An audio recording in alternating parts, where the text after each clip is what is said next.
Hey, lovies. It is the Sean. Say hi, baby.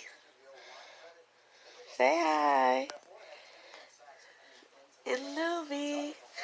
And so tonight I want to tell you guys about my delivery story, my pregnancy story, basically. And so as you can see, this is my son. He's 4 months. He got here 5 weeks early. So basically, I got pregnant, obviously. Well, what happened was I was nauseous and not feeling well and throwing up for about 2 months. And I took 3 different pregnancy tests. They all came back negative until my cousin-in-law, we usually have our cycle right after each other. So she's first and then it's me. So she came and she told me, she was like, you should be, getting your menstrual soon because I just got mine. So I'm like, okay, cool, whatever. I'm expecting it to come. 2 weeks passed. And I just happened to think about it. It just crossed my mind and I was just like, wait, this never came. So I go to her and I was like, did you? You look at my son. I should see my son's face, the way he's looking at me. So I'm like, hold up, this little bama jamma never came. So I go to her and I say, did you say you was about to start your menstrual? She looked at me like, girl, that's been going for 2 weeks now.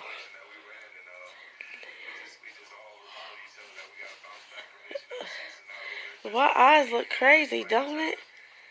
Is it just me or do my eyes look crazy? This one right here look like it's doing some crazy stuff. Anyways, so I said, what? I'm like, oh shoot. So sure enough, I look at the tracker, the menstrual tracker, and it says I'm 7 days late. No, 3 or 4 days late. So I'm like, oh shoot. Oh shoot. Look at my dry nose. So I go to church that Sunday. And, in church you gotta stand up to pray, stand up for the offering, stand up to pray for the offering, for the tithes, offering, tithes, same thing, whatever. Yeah. So, I couldn't keep getting up and down because I started getting nauseous. So I was like, I can't keep doing this. Let me sit down. So my aunt's like, you're pregnant. And I'm like, why you say that? She said, because you're getting nauseous. You can't even stand up. And I'm like, okay. So later on that day or whatever, we get home. And I'm talking to my cousin. And I'm like, I want a cheese pizza with some fried tilapia on it. Bruh. It sounded so good when I said it. Oh, God, it sounds so good. Now I'm like, ew. But when I said it at the time, it sounded real good. Didn't sound good, baby. Look at his little cutie pie self. So, my cousin's like, yeah, you pregnant. So I'm like, you know what, whatever. Tomorrow I'm going to go to the doctors and see what's going on. So I went to the doctor. I called them and she was like, come in and we can give you a pregnancy test. So I went in and told them that I took 3 pregnancy tests. They all came back negative. That I wanted to do a blood pregnancy test. Because I felt like it would be a lot more accurate. And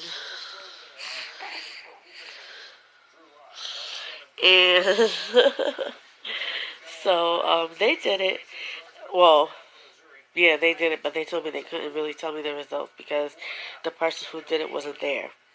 So why would y'all not call me that and tell me that, knowing that I was coming in here to get this test done?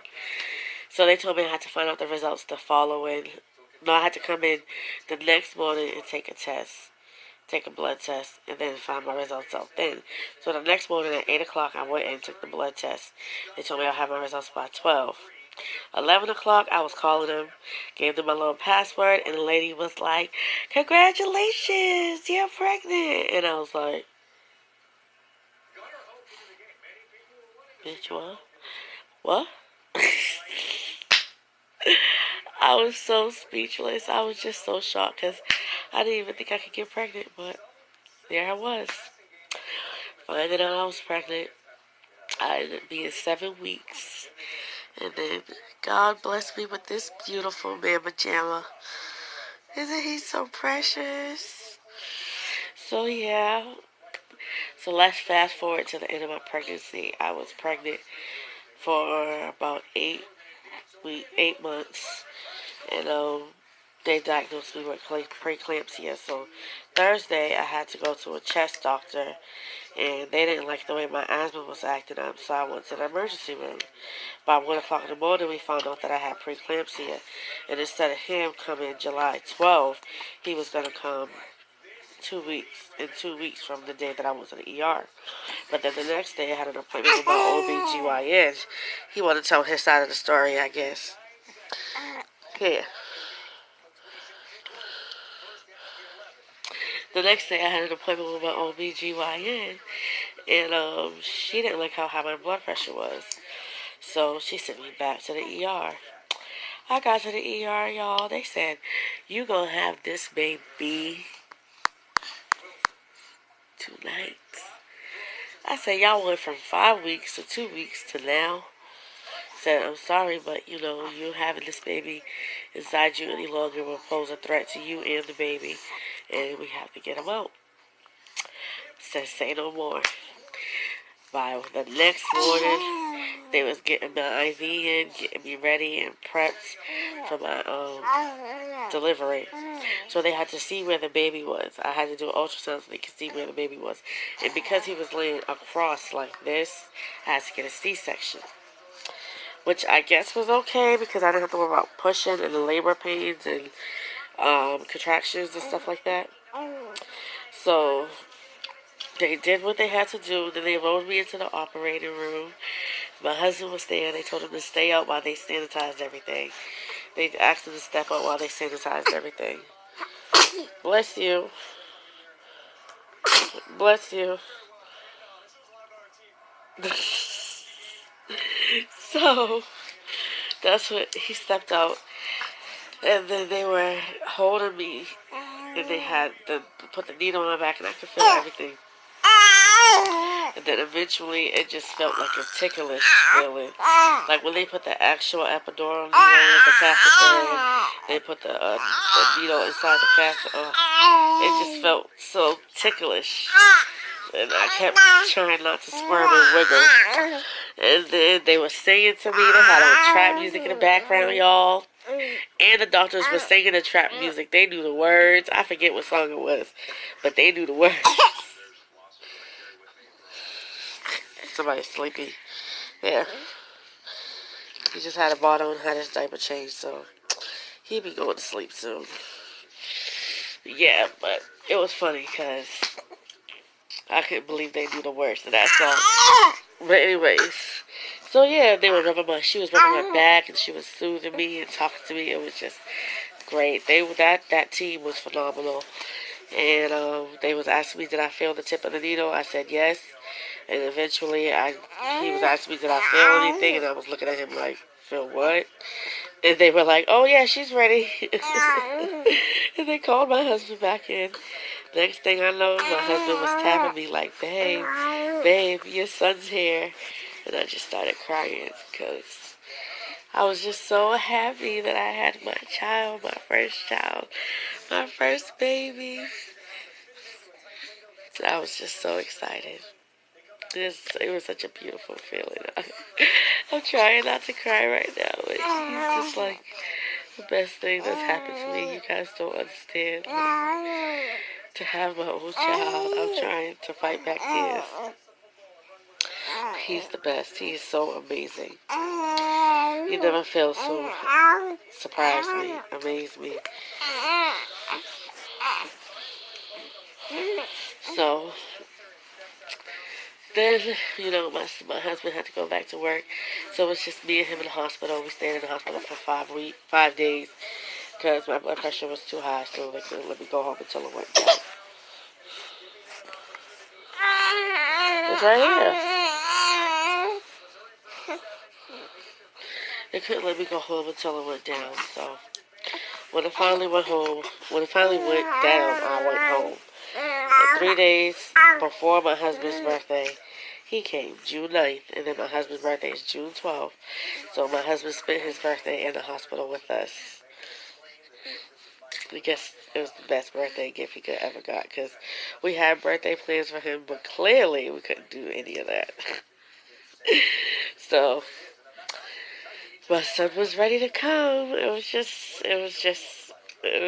an amazing experience. But then it got down to the part where I had the healing process. They had me on magnesium sulfate through IV. Oh, that stuff ain't no joke. It has you feel like a cement block, like you can't even walk. So because of that, they had the baby up in the nursery. Not because he was unhealthy or anything, but because I wasn't capable of dealing with him because of the magnesium. So they had him in the nursery. But as soon as the 24 hours was up for the magnesium, they brought my baby down with me. He was with me the whole time. So then I got home and I had to, keep my incision dry. I couldn't put water on it for, I think, 72 hours. And then after that, I could just put warm water on it, no soap.